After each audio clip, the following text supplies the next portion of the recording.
Hello, everyone. Welcome to the third of our Fireside Chats. I'm so delighted to be here with you. At our first Fireside Chat, we'd only had one day of online learning. And here we are 2 weeks later, proud of the strength of our virtual classes.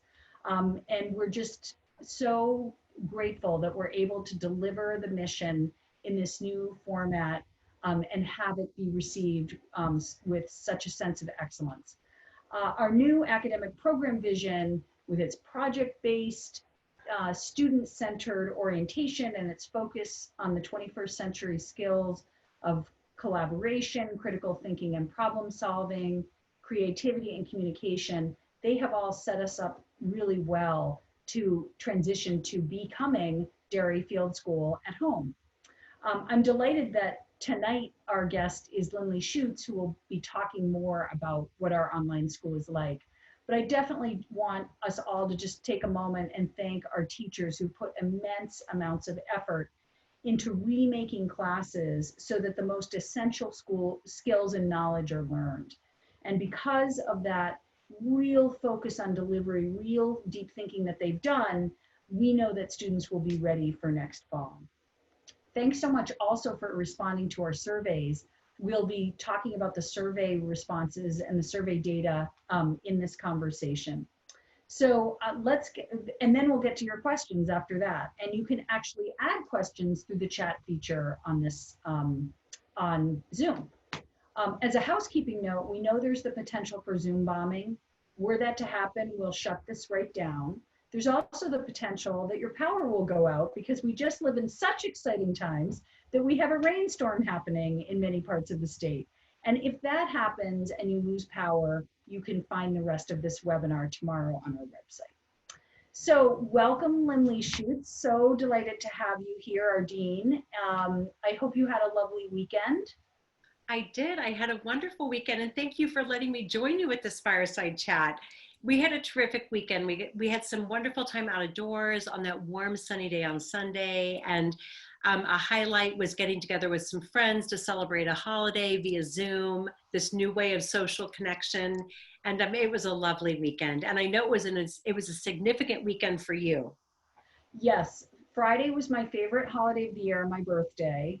And then it was a wonderful weekend with the sunshine, with Easter, and then maybe most excitingly, our daughter Lulu came out of quarantine after 2 weeks. She was, there she is, Karen, 2 weeks after her arrival from New Orleans, and now she can go in every room of the house and we get to hug her. So excited about that. Lindley, to start off with, can you just describe briefly your role at Derryfield? What is a Dean of Academic Programs? Sure, I'd love to.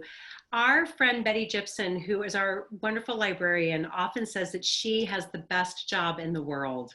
And I think, like Betty, I really feel like I also have the best job in the world.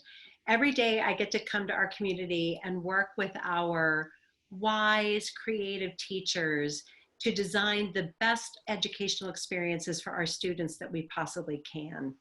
And to do that, we work in concert with our curriculum committee and our academic leadership team and our department chairs to really do two primary things. One is to make sure that we're designing curriculum, excellent top-notch curriculum that is integrated grades 6 through 12. That's called vertical planning. And then we also work to make sure that the curriculum is aligned horizontally across a grade level so that as a student moves from class to class across disciplines, there's a sense that things are appropriately designed and connected. The other thing that we do is that we work together to create fantastic professional development opportunities for our faculty to make sure that they're staying current in their field and that they're continuing to innovate in ways that we know are going to serve the wider community. Some of the work that we've been doing across the academic leadership that everyone's probably most familiar with is the academic vision that you mentioned earlier. And this year has been such a remarkable year of innovation. As a part of the vision, we created many new programs. I just counted for the faculty because I was so struck by how remarkable and creative their work has been this year that they have designed over 70 new courses. They've designed 14 new advanced topic courses, which are our highest level, most rigorous courses. They designed our fantastic new exploration classes, which are all about passion pursuit, things like beekeeping and artificial intelligence and gaming. They've designed our new LEAD program, which offers social emotional learning for students in grades 6 through 12. And finally, and on sort of a smaller level, a team of teachers have designed a number of computer science courses. What I love about that work is that our faculty are always asking sort of what's the best that we do and what could we do better. And all of that innovation, I'm realizing as we've moved into this remarkable time, because I never would have guessed that the deanship this year would have included working with my team to create a pop-up school, a remote school, is just how much all of that innovation has prepared us for this moment. And tell us a little bit about how your own school experiences have helped shape your perspective in this role. I was one of 5 children, and my parents prized education more than anything. And I really so value and thank them for that, because they sacrificed a lot to make that education happen for us. And as a result, I had the opportunity to attend an independent school very much like Derryfield called the Sunset Hill School. It was an all-girls school. And when I look back on that time, what stands out for me is each of my teachers was so passionately devoted to a life of the mind and the spirit. And they really prized intellectual enterprise, but always to the end of sort of how would it serve the broader world. When I left Sunset Hill School, I went to Dartmouth.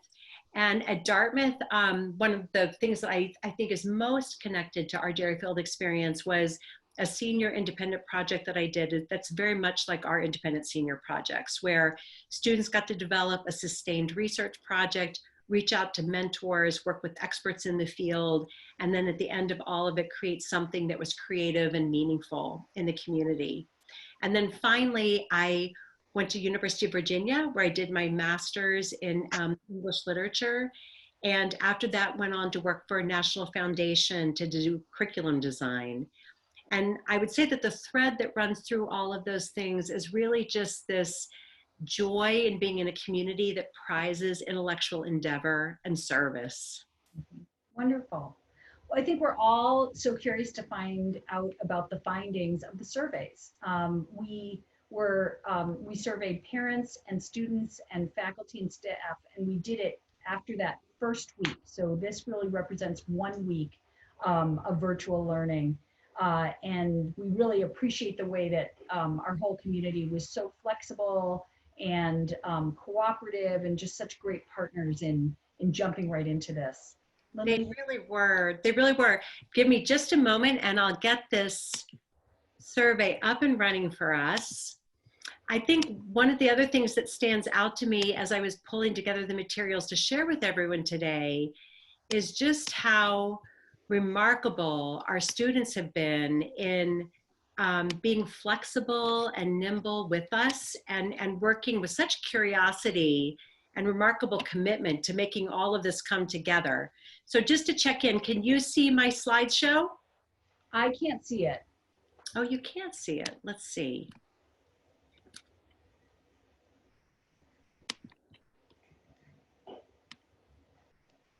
Let's try that again. There it comes. Now I can see it, but it's not on the first slide. Oh, yes, it is. Here we go then. Thank you. All right. We get better at this each time. All right. Before we dive into the data, I'd like to take just a minute to define some key terms that I think will help us understand the nature of online learning a little better. Remote or distance learning is learning that happens away from campus. And at Derryfield, we've decided to do that remote learning via internet. Synchronous learning occurs when students get together in real time at the same time. Most of our Derryfield teachers are choosing to make some moment in each class period synchronous. What that means is they'll get together to do direct instruction, to do live discussions, to do presentations, to go over math problems together. Oftentimes students will do pair shares or group work. So synchronous time is real time at the same time. Asynchronous learning is learning that tends to happen independently.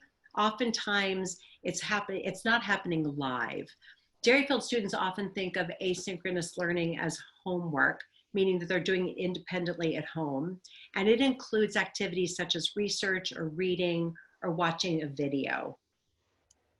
With those key terms in mind now, let's dive into all of this good feedback that we've received. The first two slides both comment on the overall experience our students have had as we've moved into remote learning. 85% of our middle school students report that their experience with remote learning has been good to excellent. That is just really incredible. I'll just point out here that as we move through the pie charts, the colors in the words correspond with the categories in the pie chart. So here the red is good and the blue is excellent, and that pattern will continue as we move through the slides. Similarly, 86% of our upper school students report that their experience with remote learning has been good to excellent.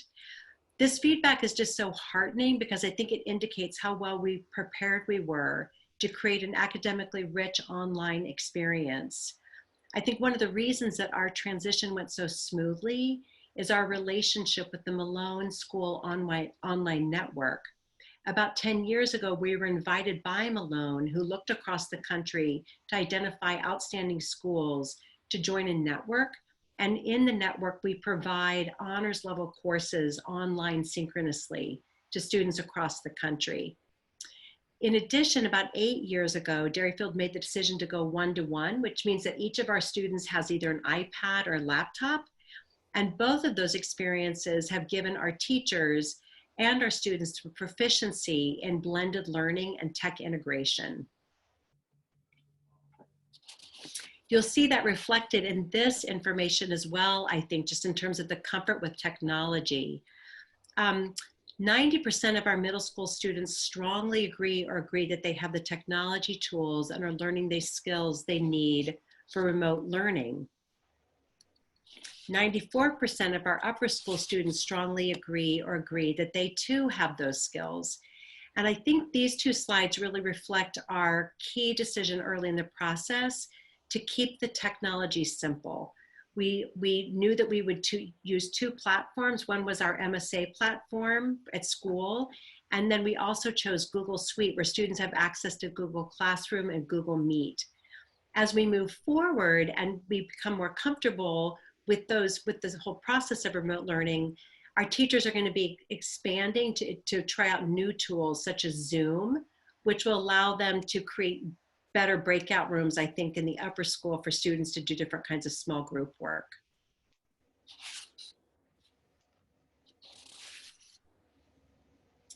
In this slide, we began to combine the data because so much of the feedback was so similar. This response to the length of the school day, I think, is one of the most important pieces of feedback. This was one of the topics that was most on all of our minds, just to make sure that we were designing something that would work well for students. One of the things I want to note is that it's so rare for this many middle school and upper school students to agree on a topic. So that in and of itself is a celebration. But seriously, I think this also shows us that we've chosen so well in designing the school day. As we designed it, we aimed for consistency and predictability. We knew that this time was going to be a time of just great uncertainty and that our families were going to be juggling many things. And so we very consciously sought to briefly shorten the day. We chose to start at 9 and go to 1:15 so that students could sleep in a little bit later.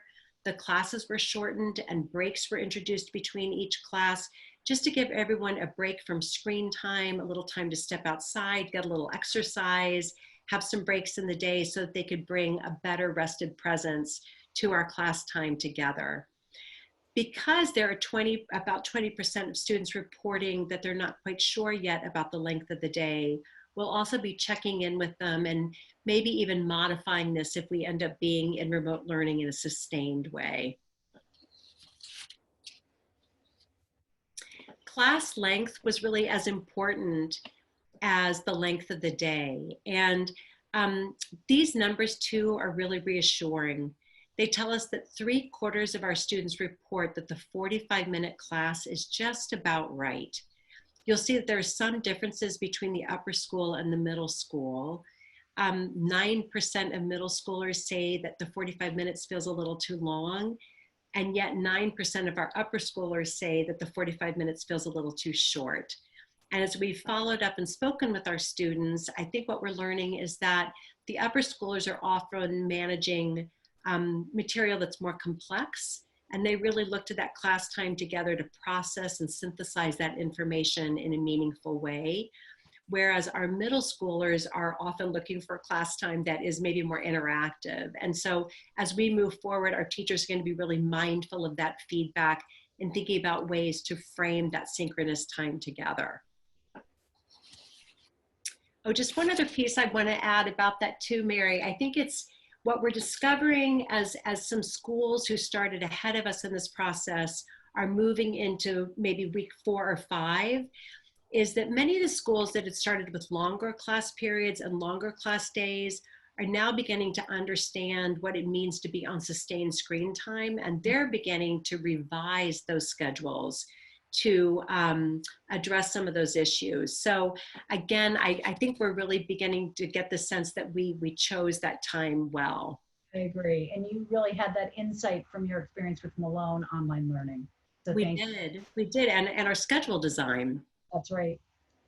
So this slide, I think, is most helpful to interpret within the framework of our guidelines that we have that structure homework policy for our students. Mm-hmm. On the left, you'll see that in the middle school, on average, a middle school will expect about 30 minutes of homework for each class day, understanding that individuals experience that coursework differently because of individual learning styles. In the upper school, that expectation is higher, as you can see, as you look at the 8 advanced topic classes, for example, where the expectation is more like an hour.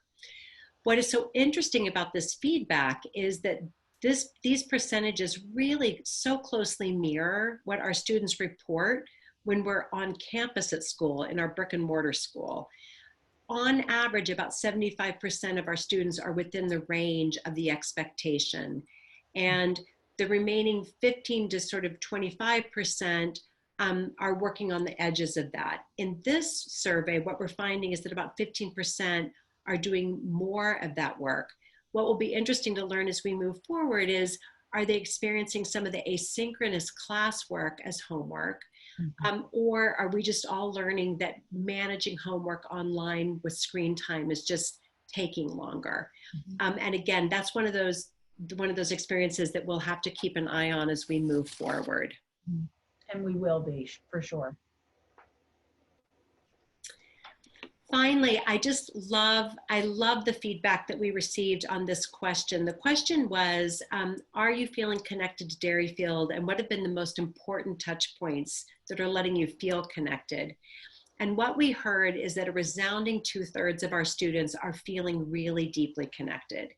And they cite that class time, that time together in class with their teachers and their classmates, is the most important touch point. Advisory is another key touch point. But what's also important to note is about 1/3 of our students are not feeling as connected as we would wish they would. And so as we move forward, we've already begun to institute some specific changes that are going to go a long way in terms of helping kids find more touch points. One is that just this week, we've decided to extend advisory time. So students will now meet for advisory on Mondays before they go into community meetings. And then they'll reconnect with their advisory later in the week on Thursdays, just to have a chance to review the week and reconnect before they head off into the weekend. We'll also be introducing some more social time for students, some fun games and things that we'll be doing as a larger community as we move forward. This last slide is one of my favorites because it's just so demonstrative of our incredibly committed parent group. We received so many responses to the survey. Over 100 families responded. And what parents just felt such consensus around were things like their deep appreciation for the consistency of the schedule and our learning tools. They felt their students really understood where to go and what was expected. They appreciated the length of class time, the length of the school day, and the structure of the day. So many commented on how critical the video conferencing through Google Meet and now potentially Zoom has been in terms of letting their students feel connected and seen and really tended to. Those connections and caring are so important. And then finally, as one parent said, real learning is happening. I think many of us had the sense of what was this going to look like, but so true to our Derryfield faculty and our students. There is really fantastic inspirational teaching and learning going on here. And these quotes are just a few examples of some of the many that we received. As you read over those, do you have a favorite? Well, there were so many comments that were so so appreciative and lovely. But I do love this one, the third one. When I pass by, I hear extreme, meaning the parent passing by the back behind their child online. I hear extremely talented, joyful, wicked smart level of understanding and supporting different personality types. And I just love that because one of our goals, in addition to having excellent academics, was that there would be this real personal attention and also that sense of community and belonging. And I think that really speaks to successful classes.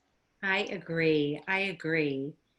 So we've had just this wonderful outpouring of fantastic observation and reflection. And so importantly, as we move forward, we're going to be thinking about what are the things we need to weigh seriously and return to. So we'll be surveying again in the future, probably almost weekly for the next week or so, just next 2 weeks, just to make sure that everything is coming together the way we want it to be.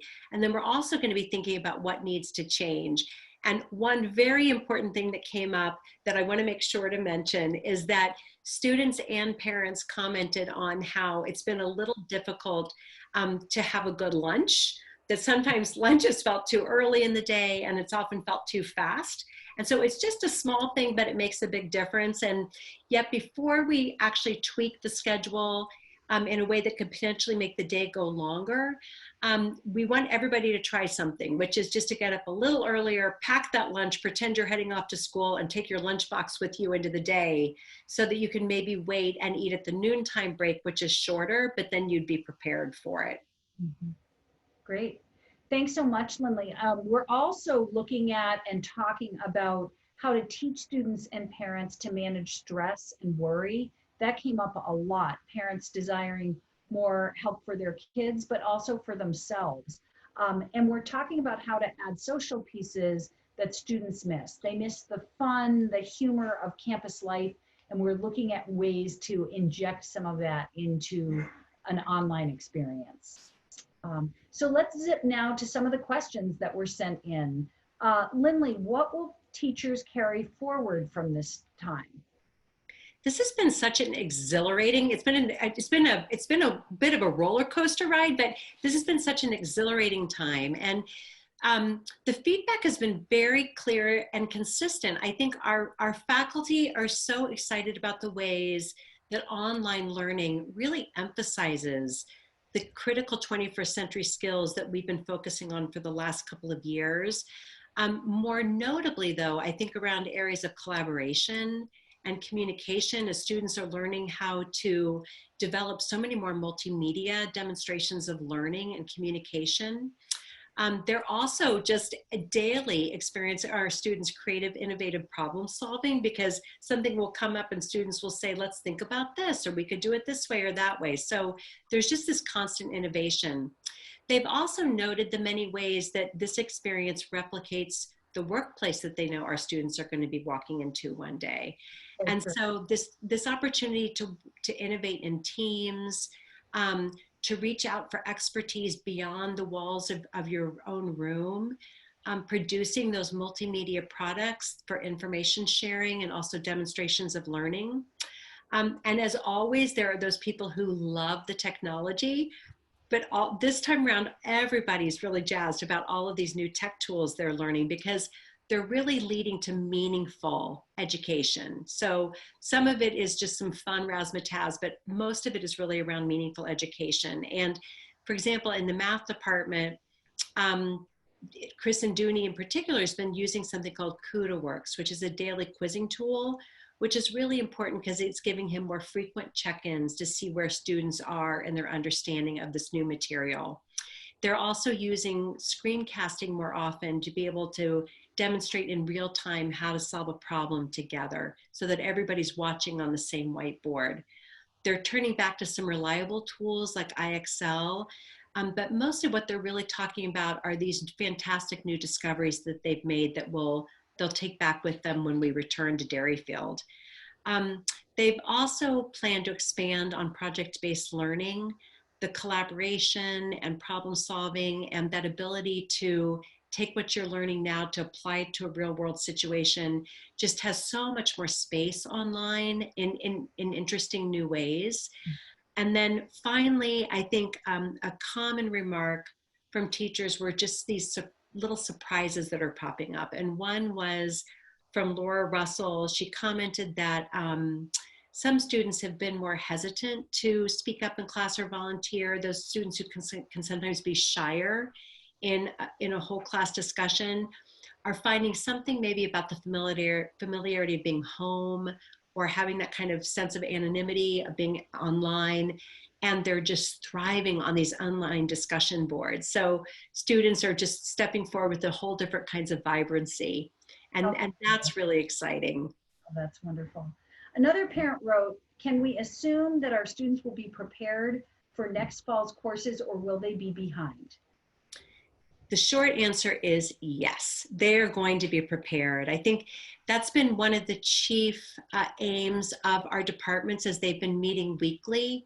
Our departments are already so skillful in intentionally setting up the sequence of courses to make sure that as a child passes from one course into the next course, they're well prepared. But being in this situation, they've really culled the essentials. They've honed in on what's critical to build that foundation, and they're making sure our students are going to be prepared. Here's a more personal question. How has life changed going from one child at home to all 4 children back at home? We should ask Christopher, who was that one child who got sort of bombed by all these people showing up. No, you know, as a mom, it is so delightful having all of my people back at home. It's just such a joy. It's been so amazing watching them navigate. Every day, I think furniture has been moved around the house as each person tries to find their own best workstation. Michael keeps saying, what is happening to the grocery bill? But what I mostly notice is at night when we gather to make dinner, we now have a vegan back in the house. We have some devout carnivores in the house. We have a certain person who currently turns to comfort food. So our dinner time repertoire is a whole new medley. And then, you know, we've also just had this really fun time of all the book piles are growing and everybody's sharing books and sharing what they're learning in their remote classes. And so all of that has also been really joyful. How have you done with your 2 new additions? Oh my goodness, to have Lulu out for talk about, you know, about an odd homecoming, to become home from being so far away and moving home before she's going to graduate school at Tuck in the fall, to be home and not be able to be joining everyone has been so odd. So it's so much fun now that Lulu and Martin that everybody's out together. So that's been wonderful. Now, Lindley, I have to ask a follow-up question, which is it true that your husband is banished to the basement? Embarrassed to say it is partially true. My husband, Michael, is an emergency medicine doctor and a CMO at a local hospital. And so each day, I teasingly call his scrubs his superhero cape, but each day he goes off to work and he takes care of sick people. And then when he comes home, we love him dearly, but we have to hold him at a distance. And so he moves into his quarantine space, which is a little bit like Harry Potter's den under the stairs. And he waits patiently until one of us can bring him his dinner tray. And sometimes it's not as fast as it probably should be.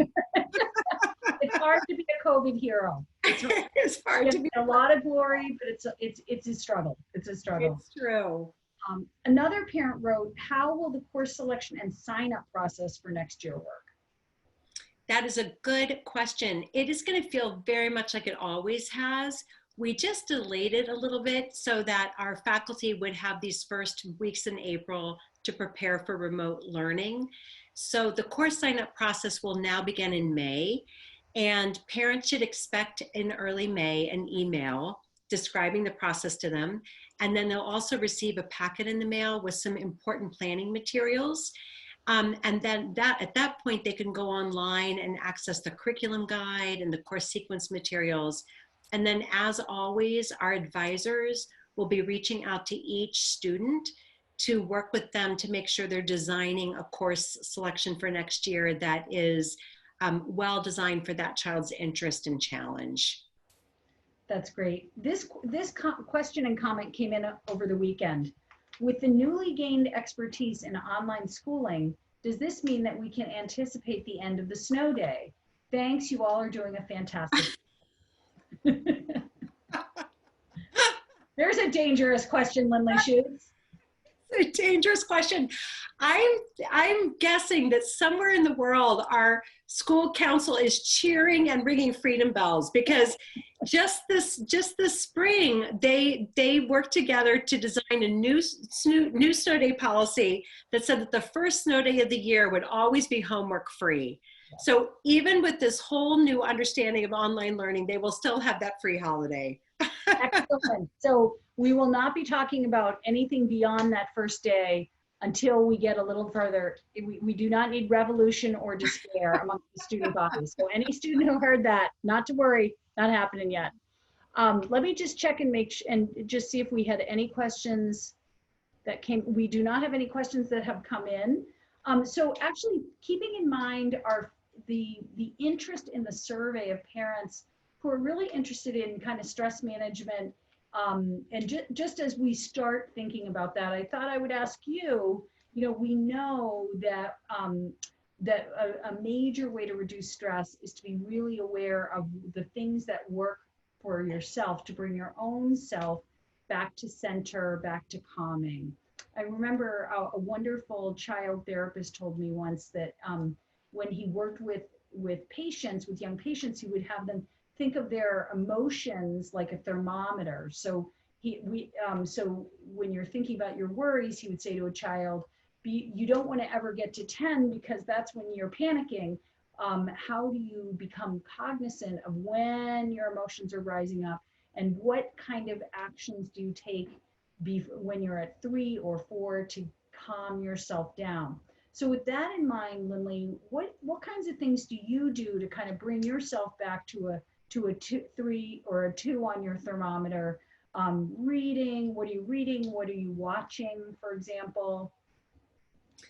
I think like you, I find great solace and escape in reading. And in some ways, I think reading is also a really meditative exercise. But as always, I have a big pile of books, and I love to read about 10 books at once. So right now I'm reading what I would think of as sort of my escape literature, which is detective series set internationally. And I love that because you get to learn about a foreign culture, but you also have this really satisfying feeling of everything's neatly tied up at the end and chaos has been resolved. I'm also reading a wonderful book by Eric Larson, who wrote Devil in the White City. This book is called The Splendid and the Vile. And it's a portrait of Winston Churchill and his family during the first year of World War II. And it's just a wonderful glimpse into Churchill's leadership style. He was often so sort of dramatic, but one of the things that I most admire about him was his honesty. And he was always really clear about the tasks that lay ahead, the honest tasks that lay ahead, but always with the sense of, these are the reasons that we know that we're going to move through this task because we are courageous and creative people.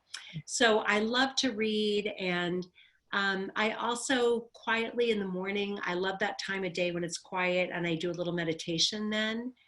And I've also been observing my children, and it's just so interesting watching how each of them also finds ways to de-stress. Christopher goes out in the backyard and he sets up his ladder and he does drills and he sets goals and he exercises really hard.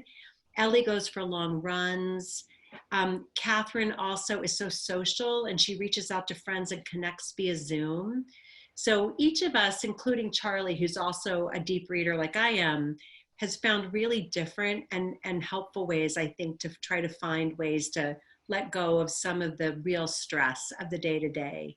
And what are you finding that's successful for you and your family?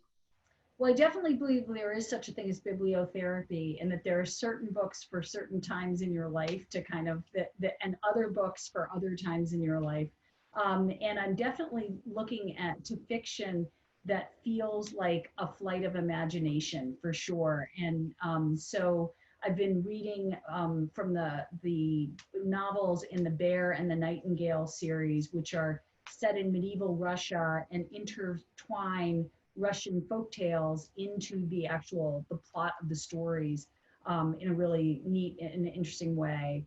And then I love the Louise Penny books, and I'm reading one called A Better Man right now, which takes us to the exotic world of Canada. But these books have a wonderful sense of place and wonderful characters. And then I find great solace in history as well. And so I'm reading a biography about Eisenhower, who I find to be such an interesting leader. You know, artists are sometimes the most interesting artists are the ones who think about the absence of color, what to do in spaces, white spaces, and cognizant of that. And I think Eisenhower was sort of like that. He was very cognizant of not speaking, not acting, and how that can be just as important Hmm. as mindful action. And then I'm halfway through a history of Ireland that I'm only to the year 1600. That will keep me off the streets, I think, for some time. It's going to take me a while. Um, and also, I'm a person of faith, and I take a lot of solace in prayer. And I'm taking particular solace in a card that my mom sent me with a quote from Julian of Norwich, who was a medieval theologian. And she wrote, "All will be well, all will be well, all manner of things will be well." And I think we've heard that before, but it has a different ring to it now. And interestingly, Julian of Norwich survived the Black Death, the Black Plague. She survived a lot of really difficult things, and yet she always looked at the long view. All will be well, all will be well, all manner of things will be well. Um, so thank you so much for being with me tonight, Lindley. This was so much fun to have someone to be my partner in this tonight. And as you all in the audience have heard, we've been talking about how we're building on the highly successful foundation in virtual learning that we've started. We thought it was incredibly important to start with the standard of excellent academics, and with students being known and loved, and that working through our online school. And now we're going to be looking for ways to improve as we go through the weeks ahead. And I think one of the questions that's on all of our minds is, what do the weeks ahead hold? I mean, we all wake up every morning saying, I can't believe we're still doing this. What will the weeks, will I ever go to a party again? Will I ever run through the supermarket with reckless abandon and no mask on? And will we be on campus? So Derryfield is so fortunate to be able to be back on campus very quickly as soon as it's safe. We're not a residential community like a boarding school or a college. And so it's a lot easier for us to turn that around. However, today the governor was interviewed by NHPR, I believe, and said that he'll make a definite decision at the end of the week, but it is highly likely that he will not be reopening schools before June. And if that's true, then we will be, really thinking about how do we continue through the rest of this year to have meaningful, even more meaningful events and things that are special traditions to kids. And I think one of them is commencement, and I choose hope, and I still have great hope that we will have an on-campus June commencement. However, in our future communications about that June commencement, we're also going to give our rain dates, and we'll have one at the end of the summer. We'll have one Thanksgiving weekend. We have one potentially next June, but we will have an on-campus graduation. It's just a question of when that will be. So if we are doing online learning through May and June, oh my goodness, we are going to be the very best school for online learning, because look how fabulous we are now. Imagine, and it's only been 2 weeks, imagine where we'll be in May and June. So I'm extremely hopeful about that. So thank you all for being here tonight. Last week, Brennan Barnard was co-hosting with Rick Clark, who is the admission director at Georgia Tech. It was so successful that Brennan's actually launching a series that starts this Thursday night that you'll get information about, where he's going to be talking to college admission officers every Thursday, every week. And I know for sure Bowdoin signed up and Babson signed up. A lot of really interesting people will be coming to talk to you all about college. So that'll be terrific. And then please tune in for next Monday for our next fireside chat, topic and guests to be revealed. So we will give you more with that. So thank you so much. Have a terrific night. Thank you, Lindley. Best to all your family. Be well.